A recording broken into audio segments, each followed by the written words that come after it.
So as you can see, everything comes completely out to me very easily. Hi there, I am Cindy and welcome to my kitchen.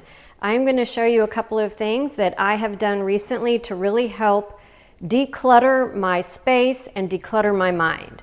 So if we walk over to this area where I previously had lots and lots of appliances.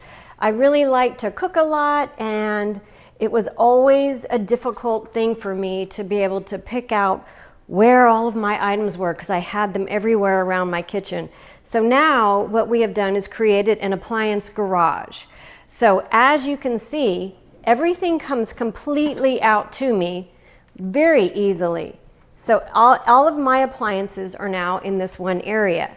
And so much so that what I was able to do was gain more storage space. You can see that I previously had a lot of stuffed cabinets, but now I actually have 2 cabinets that are completely open because of all the space savings ideas that we had with Shelf Genie.